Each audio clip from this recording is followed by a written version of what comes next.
কালামুল্লাহ শরীফের মধ্যে কত সুন্দর করে বোঝাইয়া দিয়েছেন। আল্লাহু আকবার, আল্লাহু আকবার, ওয়ালিল্লাহিল হামদু, বিসমিল্লাহির রাহমানির রহিম।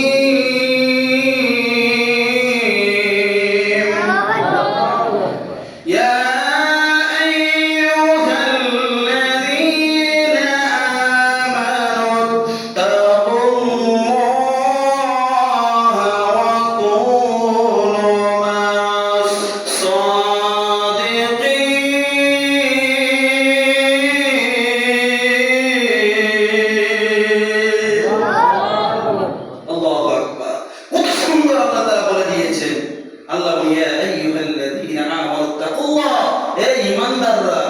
বেঈমানকে বলে নাই, কাফের মুশরিকদেরকে বলে নাই। আল্লাহ তাআলা বলেন, হে ঈমানদার বান্দা বান্দীরা, তোমরা আমি আল্লাহকে ভয় করো। ইত্তাকুল্লাহ, ভয় করার মতো তোমরা আমি আল্লাহকে ভয় করো। ওয়া কুনু মা'আস সাদিকিন, বান্দা তোমরা সত্যবাদীদের অন্তর্ভুক্ত হয়ে যাও। সুবহানাল্লাহ, আল্লাহ নিজে বলে দিয়েছেন সত্যবাদীদের অন্তর্ভুক্ত তোমরা হয়ে যাও। এখন সত্যবাদী কারা এটা তালাশ করতে হবে। সত্যবাদী কারা?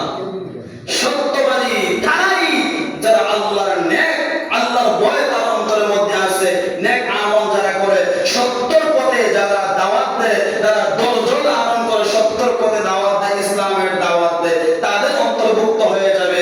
অন্তর্ভুক্ত হওয়া লাগবে। তারা কারা? তারা এক কথায় তারাই আল্লাহর হক্কানি, আল্লাহর ওলি। জোরে বলি সুবহানাল্লাহ। আল্লাহর হক্কানি, আল্লাহর ওলিদের কাছে গেলেই আমরা সুন্দর সুন্দর কথাবার্তা শুনতে পারবো, ইসলামের কথা শুনতে পারবো, হক কথা শুনতে পারবো। তারাই সত্যবাদী, আল্লাহর ওলি। আল্লাহ বলেছেন সত্যবাদীদের অন্তর্ভুক্ত তোমরা হয়ে যাও।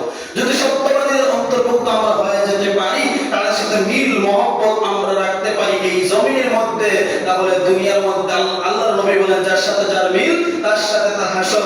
যদি আল্লাহর ওলিগণদের সাথে যদি আমরা মিল মহব্বত আমরা রাখতে পারি, ওলিগণদের রুহানি বয়ান আমাদের উপরে নসিব আমরা করতে পারি, কলবের মধ্যে ধারণ করতে পারি, কিয়ামতের ভয়ে দাঁড়াও ওই ওলিকে মহব্বত করার কারণে, আল্লাহর ওলিদের সুহবত থাকার কারণে আল্লাহ রাব্বুল আলামিন আপনাকে মাফ করে দিবেন। জরুরি সুবহানাল্লাহ।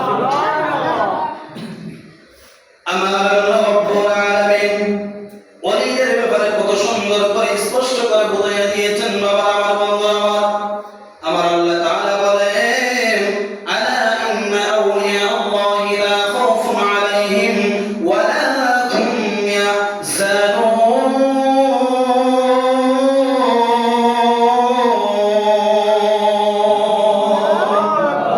আমার আল্লাহ রাব্বুল আলামিন ওলিদের ব্যাপারে বলে দিয়েছেন, সতর্ক করলাম, তোমাদেরকে সাবধান করলাম। আমি আল্লাহর হক্কানি ওলি যারা আছে গো, আমি আল্লাহ ওলিদের ব্যাপারে তোমরা কখনো তোমরা লাগিও না। আমার হক্কানি ওলিদেরকে তোমরা কখনো পাগল বলিও না। আমার হক্কানি ওলিদেরকে, বুজুর্গদেরকে তোমরা কখনো অবহেলা করিও না। এবার শুন বাবা, আল্লাহর হক্কানি ওলি যারা আছে তারা পাগলের বেশে, শব্দ বেশে তারা চলাফেরা করে, কথা বলে ঠিক কিনা? এজন্য সব পাগলদেরকে দেখে যেন আমরা যেন পাগল না বলি, কারণ তাদের অন্তরের মধ্যে এমন জিনিস লুকাইয়া থাকতে পারে, তারা আল্লাহ রাসূলকে তারা সন্তুষ্ট করে ফেলেছে। কথা বলেন ঠিক কিনা? এজন্য কবি বলেন, সব পাগল পাগল না, তোমরা পাগলকে পাগল বলিও না। সব পাগল পাগল না, কিছু পাগল এমন আছে তারা আল্লাহ নবীর দিওয়ানা রে। কথা বলেন ঠিক কিনা? তোমরা পাগলকে পাগল বলিও না, সব পাগল পাগল না, কিছু পাগল এই জমিনের মধ্যে এমন আছে তারা আল্লাহ নবীর দিওয়ানা।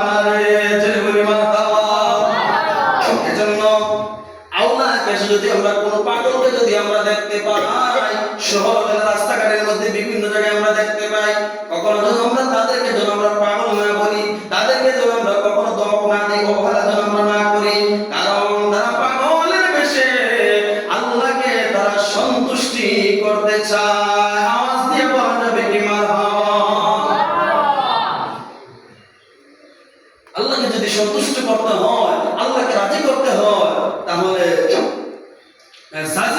জাজিমের মধ্যে তাইকা ঘুমাইয়া 3 তলা 5 তলা 10 তলা বিল্ডিং এর মধ্যে আরামের মধ্যে তাইকা এসির মধ্যে তাইকা আল্লাহকে সন্তুষ্টি করা যাবে না।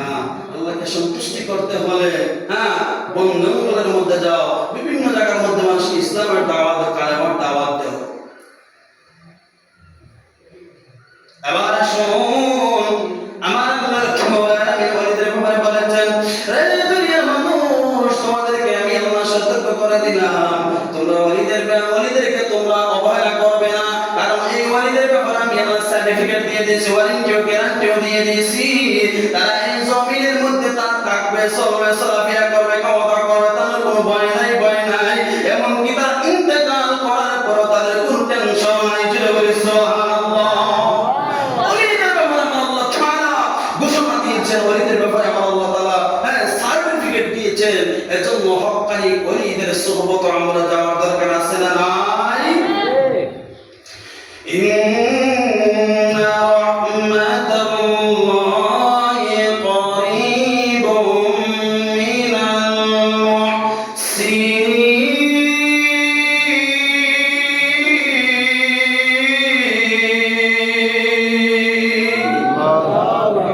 আমার আল্লাহ বলেন, নিশ্চয় আমি আল্লাহর রহমত তোমরা পাইবা মুহসিনদের কাছে।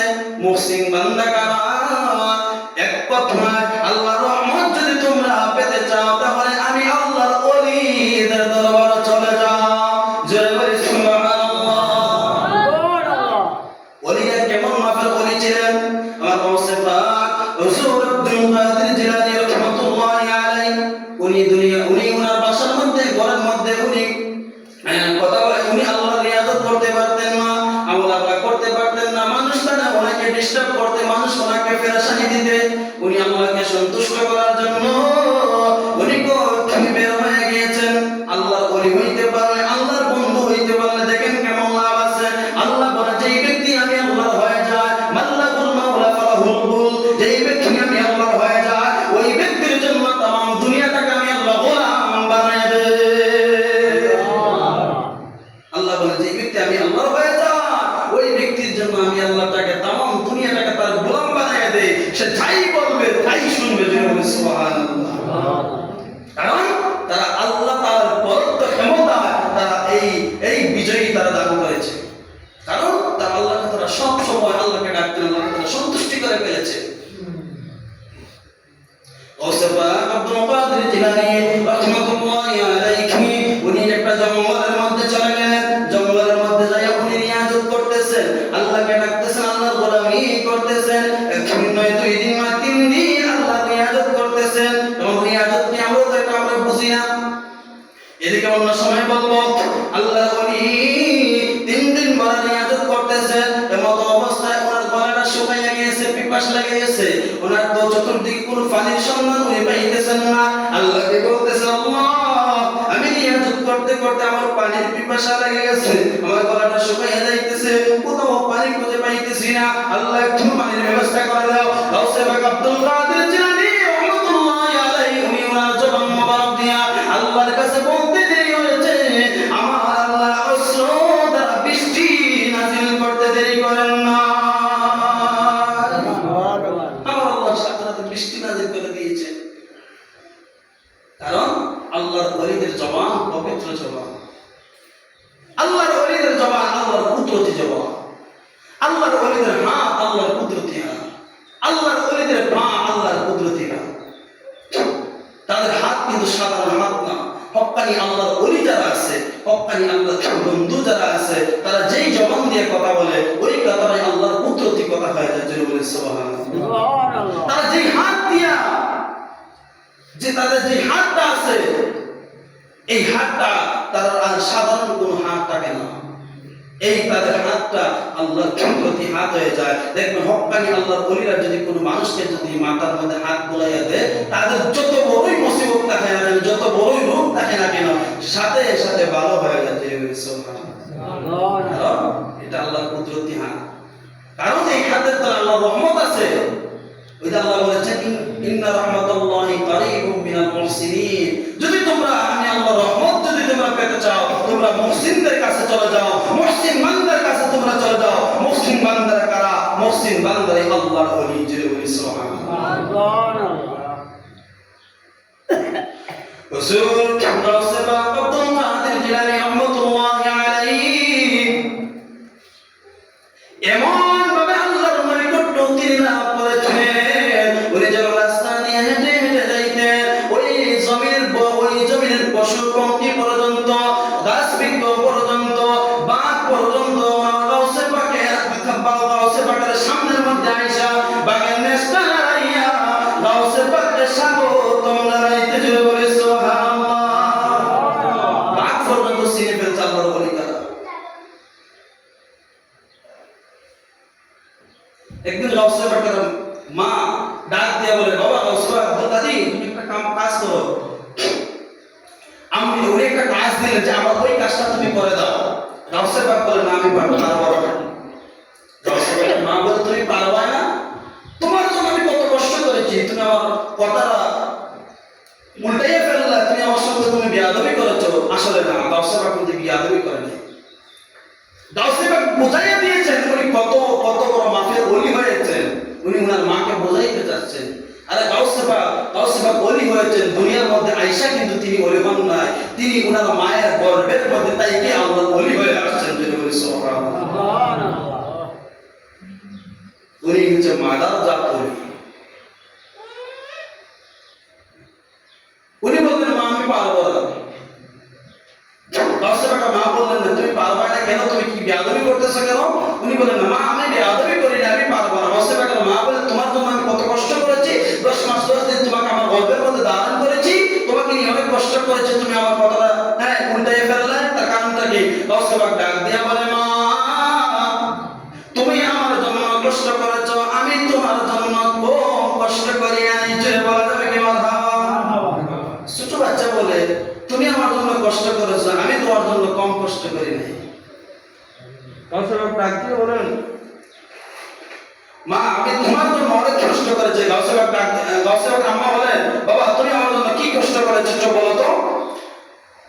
গাউসে পাক ডাক দিয়ে বলে, মা গো মা, আমি যখন তোমার গর্ভের মধ্যে ছিলাম তখন আমাদের বাড়ির মধ্যে একজন ভিক্ষুক আসছিল। ওনার মা বলে, হ্যাঁ আসছিল তো, ওনাকে তুমি ভিক্ষা দিয়েছিলে? উনি বলে, হ্যাঁ দিয়েছি তো। গাউসে পাক বলেন, ওই ভিক্ষুকটা তোমার হাতটা দেখে তোমার প্রতি লোভ করছিল? উনি বলে, হ্যাঁ করছিল তো। গাউসে পাক বলে, মা গো হঠাৎ তুমি জঙ্গল থেকে একটা বাঘ বের হয়ে আসছিল? উনি বলে, হ্যাঁ আসছিল তো। ওই ভিক্ষুকটাকে দৌড়াইয়া দিয়েছিল? উনি বলে, হ্যাঁ দিয়েছিল তো। গাউসে পাক ডাক দিয়ে বলে, মা গো মা, ও আমার প্রাণের মা, এটা দুনিয়ার কোনো বাঘ ছিল না গো মা। আমি তোমার পেটের মধ্যে থাকা অবস্থায় আমি দেখতে পারলাম ওই ভিক্ষুকটা তোমার প্রতি লোভ করে ফেলেছে, তোমার প্রতি নজর দিয়ে ফেলেছে, ওনার কুপ্রস্তাব নজর দিয়ে ফেলেছে। মা গো মা, আমি তোমার গর্ভের মধ্যে থেকে এটা আমি বরদাস্ত করতে পারি নাই। আমি রোহ জগতের মধ্যে থেকে আল্লাহর কাছে আল্লাহ, আমি একজন তোমার মকবুল ওলি, মাদার জাত ওলি, আমার মায়ের পেটের মধ্যে থেকে এই দৃশ্য আমি দেখতে চাইলাম আল্লাহ। আমি দুনিয়ার মধ্যে ওলি হয়ে যাব, যাওয়ার পরে মানুষ আমাকে অপবাদ দিবে, গাউসে পাক তুমি ওলি হয়ে গেলে, আর তোমার মায়ের প্রতি একটা বিদ্যুৎ নজর দিয়েছিল আল্লাহ, এই অপবাদ আমি সহ্য করতে পারবো না আল্লাহ। আল্লাহ তুমি আমাকে একটা মর্যাদা দান করো, একটা একমত তুমি দান করো, যেন ওই ভিক্ষুকটাকে আমি একটা শিক্ষা দিতে পারি। আমার আল্লাহ বলে, গাউসে পাক যাও তুমি রূহুর জগৎ থেকে বাগের সুরত দিয়ে জমিনের মধ্যে যাও। গাউসে পাক ডাক দিয়ে বলে, আম্মা যান, তোমার গর্ভ থেকে আমি রূহুর জগৎ থেকে আমি বাগের সুরত দুনিয়া এই জমিনের মধ্যে আসছিলাম, আইসা ওই ভিক্ষুকটাকে আমি তাড়িয়া দিয়েছিলাম। যে বলে সুবহানাল্লাহ। আল্লাহর ওলিদের জবাব আছে না নাই? যে আছে না নাই? না আমাদের বিশ্বাস আছে না নাই?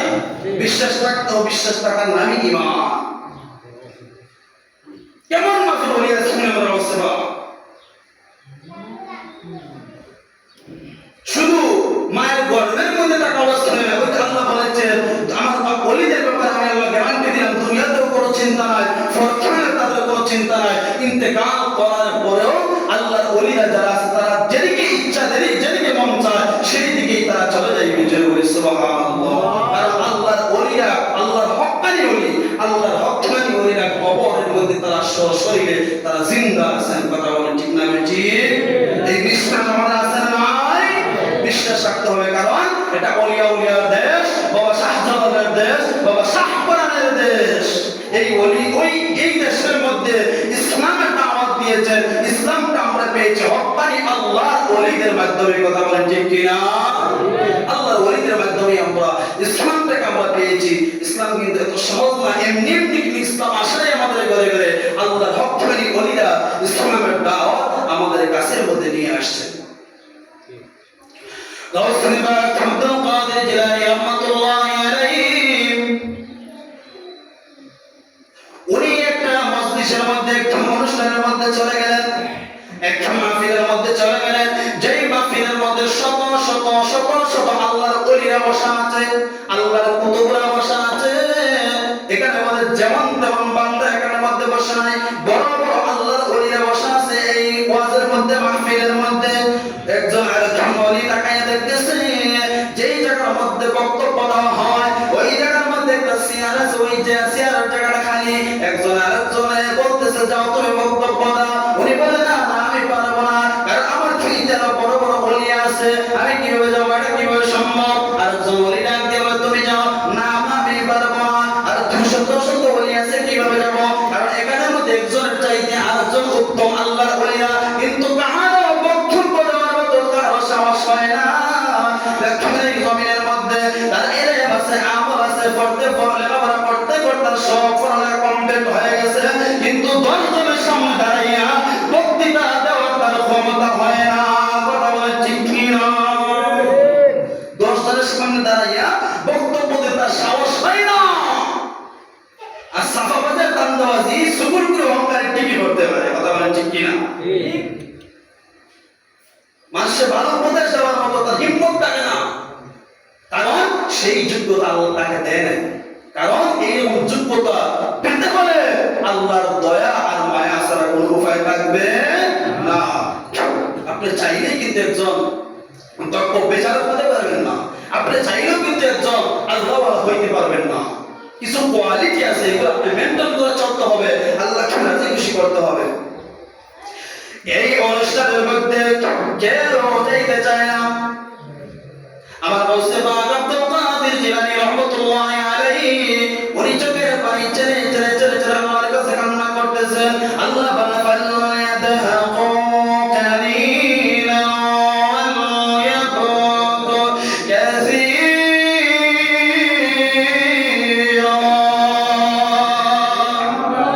আল্লাহ তাআলা রাখতে হবে দুনিয়ার মানুষ, তোমরা বেশি বেশি করে কাঁদো আর কম কম করে হাসো। ঘোষণাকার আর একটু জোরে বলে ঘোষণাকার। তাহলে এখন আমরা হাসি বেশি না কাঁদি বেশি? আমরা তো হাসি বেশি। আল্লাহ বলতে কাঁদার কথা, আমরা তো হাসি বেশি। যদি এই জমিনের মধ্যে যদি কোনো মানুষ যদি কাজা করে, তাহলে আমরা দূরে বলে তাই আমরা তামসা দেখি, আছে না নাই? এটা একটা মুমিনের কাজ হতে পারে না। একটা মুমিনের কাজ হয়ে যায় উভয় পক্ষ দুইজনের কাজটা করতেই পারে, স্বাভাবিক। মুমিনের কাজ হয় যে তুমি যাও দুইজনকে সুন্দর করে তাদেরকে মীমাংসা করে দাও, এটা হয়েছে মুমিনের গুণ। মুমিনের গুণ কি জানেন? সূরা আল-মুসলিম গৃহস্থ ভাষার একটা হাদিস। তারা হয়েছে সূরা আল-মুসলিম আর বাফরে তারিখে বাসি কিন্তু সূরা না, এটা মুসলমানের গুণ, ইমানদারের গুণ হতে পারে না। আমরা মুমিন, আমরা ইমানদার, আমাদের গুণ থাকতে হবে। আল্লাহর নবীজি যেগুলো আমাদেরকে শিখিয়ে দিয়েছেন, যেগুলো করার কথা, এগুলো আমরা করতে হবে, এগুলো শিখতে হবে, জানতে হবে।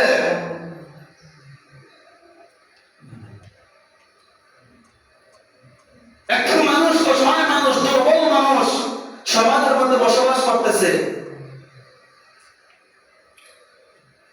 তাকে আমরা আমাদের অনেক কেমন আছে, যার কারণে ওই দুর্বল মানুষটাকে আমরা চাই যে আরো দুর্বল করার জন্য।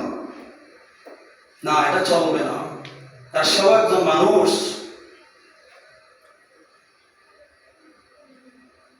সে দুর্বল। আপনার সফল থাকার কারণে তার অর্থ সম্পদ আপনি লুটিয়ে নিয়েছেন, তাকে আপনি আঘাত দিয়েছেন না।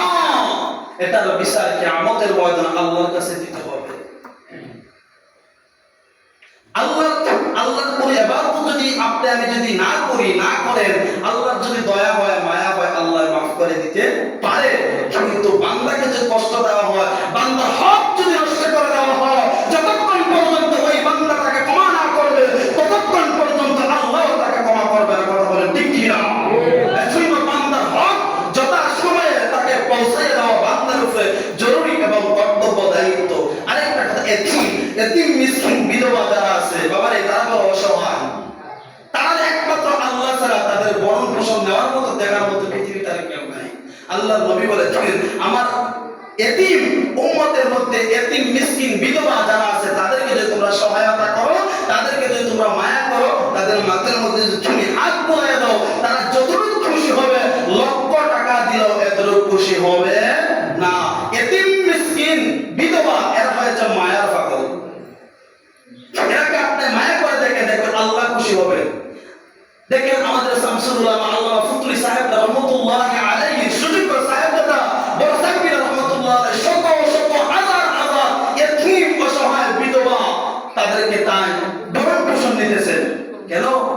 আল্লাহকে সন্তুষ্টি করার জন্য।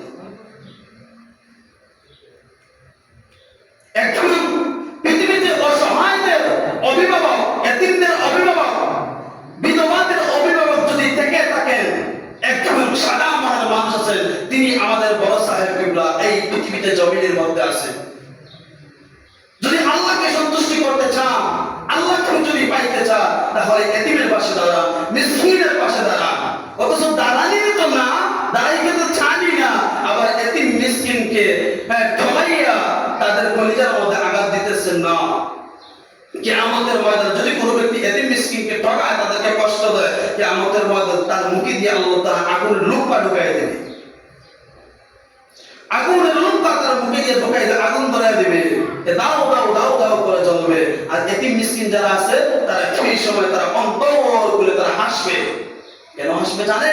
কারণ এই জমিনের মধ্যে তারা সঠিক বিচার তারা পায় নাই, হক তারা পায় নাই, তাদের অর্থ তারা পায় নাই, ন্যায় বিচার ন্যায় আদর তারা পায় নাই। সেই দিন আল্লাহ ন্যায় বিচার ন্যায় আদর এই সম্মান এতিম মিসকিনকে আল্লাহ তাআলা দান করবে। আর যারা এই এতিম মিসকিনকে বিধবাকে কষ্ট দিয়েছে, তাদের মুখে দিয়ে আল্লাহ তাআলা আগুনের লুপ্পা ঢুকাই দেবে।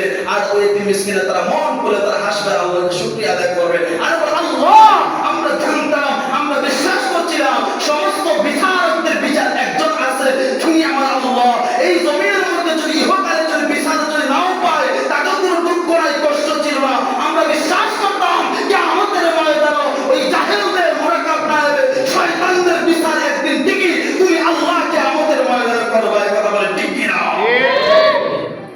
এজন্য বাবার আমার, আমরা যদি আল্লাহর প্রিয় হতে চাই, আমরা যদি আল্লাহর মাকবুল বান্দা যদি আমরা হতে চাই, আমরা যেন এতিম মিসকিন বিধবা অসহায়দের পাশে যেন আমরা দাঁড়াই। আল্লাহর নবী এটা আমাদেরকে শিক্ষা দিয়ে গেছেন। এজন্য বাবা আমরা তাদের পাশে দাঁড়াই, দেখবেন আপনি আমার জীবনের চাক্কা করে যে ভবিষ্যৎ আমরা উন্নতি হয়ে যাবে। এতিম মিসকিনকে যদি আমরা, অসহায়দেরকে আমরা যদি সাহায্য সহযোগিতা করি, তারা দোয়া করবেন, আপনার অতীতের বিপদ আপদ মুসিবত এমনি দেখবে কেটে গেছে। কারণ সব কিছু বিকালে দিতে পারে এতিম মিসকিন বিধবা, এদের দোয়া এবং বদদোয়া আল্লাহ তাআলা বিফলে দেয় না। কথা বলেন ঠিক কি না? যখন তারা কাঁদবে, তখন তারা মন খুলে আল্লাহর কাছে কাঁদবে, ওই কান্নাটা আল্লাহর আরশ পর্যন্ত পৌঁছাইয়া যাবে। কথা বলেন ঠিক কি না? এজন্য বাবা আমার, আল্লাহ তাআলা যেন আমাদের সকলকে যেন মিলে মিশে এই জমিনের মধ্যে সবাইকে যেন একত্রিত হয়ে চলার তৌফিক দান করে, হিংসা বিদ্বেষ যেন আমরা দূর করে, এক মুমিন আরেক মুমিনের ভাই ভাই হয়ে যেন আমরা এই কয়েকদিন ক্ষণস্থায়ী মুসাফিরের জামানার মধ্যে যেন আমরা চলে ফিরে আল্লাহ রাসূলকে সন্তুষ্টি করে আমরা এই জমিন থেকে বিদায় নিয়ে যেতে পারি। আর এমন জীবন যেন আমরা পাই, এমন জীবন করিবে গঠন, মরিলে তুমি হাসিবে ভুবন। আমরা যেন এমন জীবন গঠন পারি, মৃত্যুর সময় যেন আমরা হাসতে হাসতে মৃত্যুবরণ করি। আমরা চলে যাওয়ার পরে যেন তাম দুনিয়ার মানুষ যেন আমাদের জন্য কান্না করে। কেন? ওই যে আপনারা আমার জীবনটাকে সুন্দরভাবে করেছিলাম, সবাই পাশে দাঁড়াইছিলাম, আমরা যাওয়ার পরে তারা আমার জন্য দোয়া করবে। আল্লাহ রাব্বুল আলামিন তাদের দোয়ার কারণে উসিলা বানাইয়া আল্লাহ তাআলা সকলকে মাফ করে দিবেন। জোরে বলি সুবহানাল্লাহ। দুরূদ শরীফ পড়েন, আল্লাহুম্মা সাল্লি আলা সাইয়্যিদিনা মুহাম্মদ।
أستغفر ربي من كل ذنب وأتوب إليه لا حول ولا قوة إلا بالله العلي العظيم اللهم آمين ربنا